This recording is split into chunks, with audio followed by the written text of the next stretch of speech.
My aunt and uncle lived in California, and one time they sent this little package to me, and it was there was a marble in that package, and around the marble was a gold ring. And on the gold ring it said, "Do unto others." And I remember thinking, what does that mean? So it took me into the whole question of, how do you understand life? That was an inspiration to me, because it made me understand that if I want to be happy, I have to help other people be happy.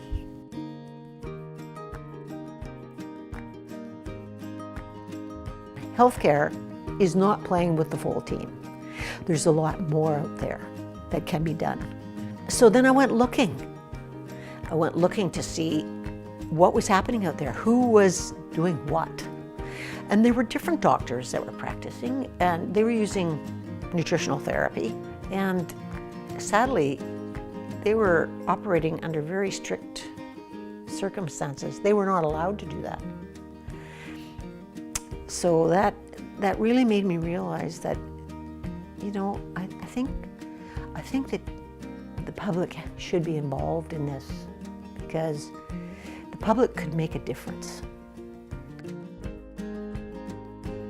The very first office we had was in 1984, and that was in our basement suite.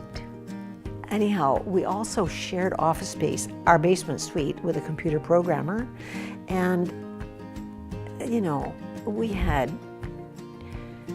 printers going in the middle of the night. It just about drove us crazy. So needless to say, the office moved over to Sunset Street, where we had an office there for probably a couple of years, and then in 1988 we went over to Rumble Street, Rumble and Royal Oak in South Burnaby, and we're there for 25 years. A lot of good stuff happened there. I feel that the people who prefer a nutritional or non-drug approach to healthcare should have the same rights and privileges as those that prefer drug therapy. And so what I would love to see is practitioners, all practitioners, working together for the benefit of the patient. In other words, why can't we be really smart about healthcare? Why can't we bring back the Health Promotion Directorate, which they eliminated like in 1985 or so, the federal government? Why can't we put some money into prevention instead of spending this huge amount of money on crisis care? So I'd love to see thought and vision put into that, and try to take the vested interest out of it, the economic motive. So I'm an idealist, basically. I think that most people do not understand their own power, their personal power. They think that, you know, they hold these thoughts in that they have, these inspired thoughts. And I think I'd have to say that just having the personal courage to say, I don't know if this is going to make a hill of beans, but I'm going to work at this, right?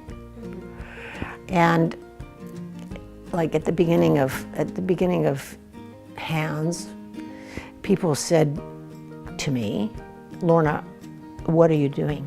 Why are you doing that? Don't you understand how powerful, you know, drug companies are in the world, and here you are all about alternative medicine. And I remember thinking to myself, I'm doing this for me. And as soon as I started listening to that inner voice that I had that said, you really have to do this. You're going to feel better for it. than I did. But all this to say, I'm really proud of HANS members. We have so many wonderful people. They are ahead of the game. They're inquisitive thinkers. They might be, like, everybody's different. You know, it's like herding a bunch of cats. There's 1,000 people in a room, you got 1,000 different opinions, but that's okay, because at least they're expressing themselves. So I'm proud of being part of that group of passionate, independent thinkers who think on their feet often and have a lot of common sense. You know,